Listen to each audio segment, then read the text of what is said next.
Et alors là, effectivement, pour la vaccination, j'ai dit il y a plusieurs mois, je ne comprends rien à cette épidémie, à ces rebonds, je ne comprends rien. Alors il y a une partie maintenant que je commence à comprendre et que je vais essayer de vous expliquer. Quand ce vaccin a été testé, et depuis pratiquement tous les travaux qui sont publiés reprennent cette donnée, qui est de dire on ne va pas compter ce qui se passe dans les 15 jours qui suivent la vaccination, parce que les gens ne sont pas protégés. D'accord. Et donc on ne regarde pas. Et puis, nous, on avait vu que, tiens, il y a beaucoup de cas qui surviennent justement après les injections. Mais cela, si vous les enlevez, vous enlevez une partie de l'information qui est très importante.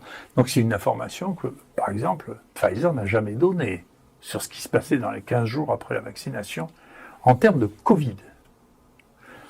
Et puis il y a eu un papier qui est sorti dans New England qui est très ignoré, mais nous on l'avait vu parce qu'on était en train d'écrire le même et on s'est fait scooper. Donc ils ont publié avant nous, c'est les gens de Stanford qui regardaient le personnel de soins et qui disaient, attendez, dans les 15 premiers jours après la vaccination, il y a beaucoup de Covid. Hein. Alors, ils ont fait ensuite un deuxième papier en disant, alors, il y a 2 moments, comme j'ai pu le présenter ici, un moment dans les 15 jours, 3 semaines après la vaccination, et puis 3 mois après, on était parce que le vaccin ne marche plus. Alors, nous, maintenant, on commence à comprendre qu'il y a une explication, c'est probablement des anticorps facilitants qu'il y a au début, et donc, ça veut dire que si ce que l'on pense est vrai, ça veut dire que la vaccination a favorisé l'augmentation du nombre de Covid. Alors ça, voilà, c'est les gens d'Ontario qui ont fait ça encore. Et vous voyez, c'est très intéressant parce que c'est le nombre de cas d'infection après vaccination. Et alors, toute cette partie-là, l'énorme partie en bleu, celle-là, ils sont très honnêtes, hein, ils les mettent, mais ils disent après dans l'année, on ne la compte pas. Donc, il y a une augmentation considérable du nombre de cas, on est en train de calculer de combien, juste après l'infection, juste après l'injection, et maintenant, tout le monde le sait. C'est-à-dire tout le monde a dans sa famille quelqu'un qui a fait un Covid quelques jours, ou une semaine, ou 10 jours après une injection. Et donc, pour des raisons X ou Y, on a des pistes qu'on est en train d'explorer, sur lesquelles on a des résultats préliminaires très intéressants, qui montrent que, effectivement, les injections sont suivies très communément d'un Covid documenté. D'accord ? Et donc, ça, au niveau épidémique, qu'est-ce que ça veut dire ? Donc, là aussi, je vous dis, je regarde, et tout le monde peut regarder. Là aussi, il suffit de marquer Ontario vaccinate de Covid. Et là, on peut regarder sur Johns Hopkins, c'est très facile. Donc ça, c'est le monde entier. Vous voyez, on en est quasiment à 9,5 milliards de doses injectées. Et ça, c'est le nombre de cas. Il n'y a jamais eu autant de cas dans le monde. Et ça, c'est le nombre de morts. Bon, je ne sais pas s'il y en a moins. Et ça, c'est tout le nombre de vaccinations. Donc, on ne peut pas dire que la vaccination diminue le nombre de cas qu'il y a. C'est pas vrai. Après, vous pouvez cocher sur chacun des pays et regarder ce qui se passe. Alors, là, par exemple, eh bien, c'est l'Australie. L'Australie, c'est bien parce que c'est ceux qui sont les plus acharnés là sur le vaccin. Et s'ils sont les plus acharnés, c'est parce que c'est une réaction paradoxale. Ils y croient tellement, ils ont tellement forcé les gens à se vacciner qu'il n'y avait pas de cas. Hein, vous voyez, c'est les cas, il n'y en avait pas. Ils ont fait une campagne vaccinale massive, et depuis qu'ils ont fait cette campagne massive, ils ont eu, vous voyez, il faut regarder cette colonne-là, là, c'est les 28 jours. Donc en 1 mois, ils ont eu 800 000 cas, ce qui représente 80% des cas qu'ils ont depuis le début de l'épidémie. Et ça, c'est ce qui suit leur énorme campagne vaccinale sur laquelle ils ont fait 44 millions d'injections. Donc ça, il faut vous réveiller un peu. Si vous regardez ça et que vous croyez que ça marche, vous avez un problème. Hein.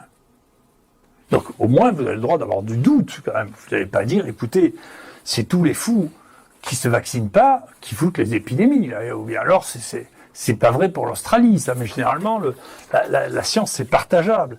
Alors vous pouvez regarder, par exemple, La Corée du Sud, vous voyez, c'est pareil, ils étaient assez tranquilles.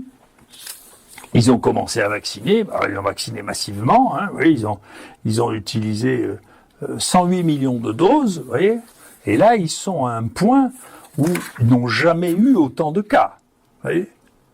Et là, ça représente à peu près 25% des cas depuis le début de l'épidémie, alors que la Corée était un modèle. Voilà, c'était un modèle, et puis, pouf, ils vaccinent, et d'un coup, ils se retrouvent avec une épidémie absolument considérable. Vous regardez maintenant Singapour. Singapour, c'est pareil, il n'y avait pas de morts, ils étaient tranquilles, pas de cas, ils étaient tranquilles. Ils font une campagne vaccinale, et avec la campagne vaccinale, ils sont juste à la fin de la campagne vaccinale, là, ils se retrouvent avec une épidémie, un nombre de morts absolument considérable. Regardez le Danemark, moi je citais souvent le Danemark jusque-là, mais moi je n'ai pas peur de changer mon opinion. Jusque-là, je trouvais que le Danemark c'était les gens qui avaient bien géré l'épidémie, avec relativement peu de morts, hein, les échelles ne sont pas les mêmes, bien sûr. Et puis, hop, on commence une grande campagne vaccinale, et là, le Danemark se retrouve avec un nombre là, le nombre de cas qu'ils ont eu depuis un mois, ça représente la moitié des cas qu'ils ont eu depuis le début de l'épidémie, juste après les campagnes vaccinales. D'accord ?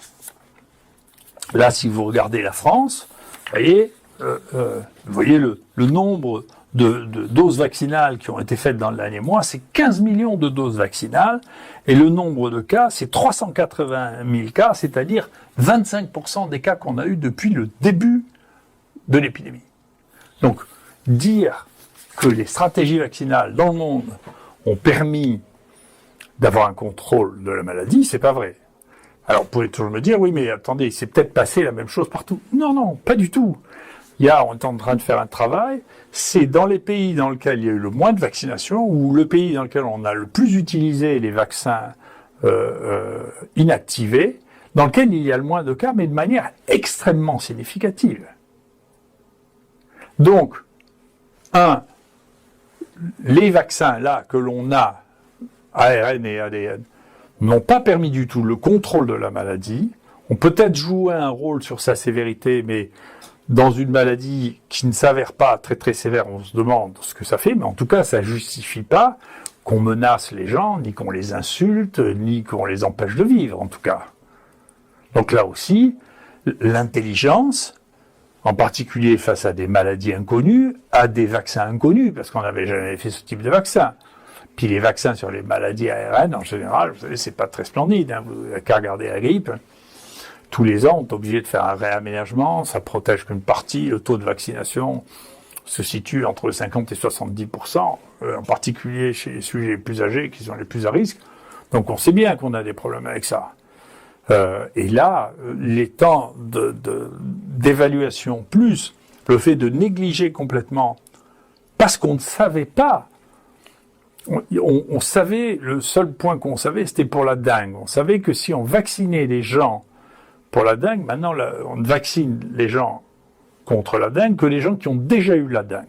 C'est quelque chose qu'il faudra sûrement évaluer pour le Covid. Pourquoi ? Parce que il y a des anticorps facilitants après la vaccination, et donc si vous êtes exposé à la dengue, et que vous faites une dengue alors que vous avez été vacciné, vous faites une forme beaucoup plus sévère que si vous n'êtes pas vacciné. Donc le vaccin tue plus les gens qui vont faire une dengue, si vous n'avez pas déjà eu de dengue, que les gens qui ne sont pas vaccinés.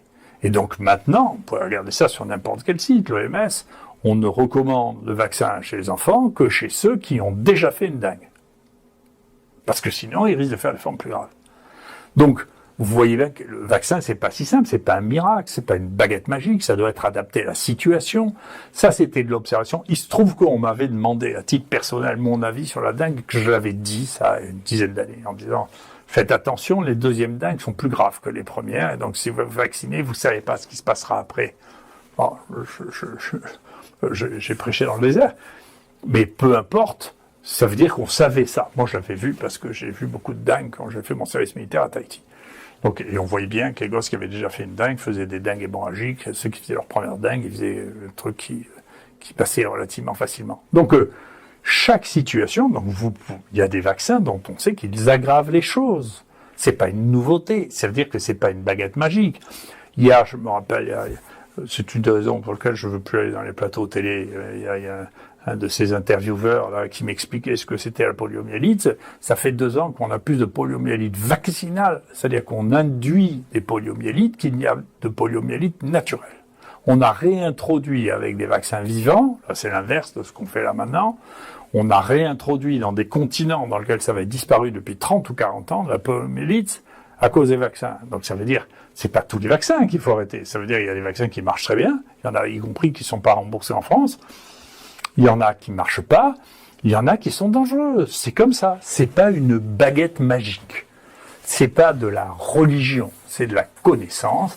Et quand la connaissance évolue, nos stratégies doivent évoluer. Sinon, c'est comme si on était mort avant qu'on sache ce qui s'était passé depuis. On peut pas s'arrêter de penser, on peut pas s'arrêter d'analyser les choses. Voilà. Merci.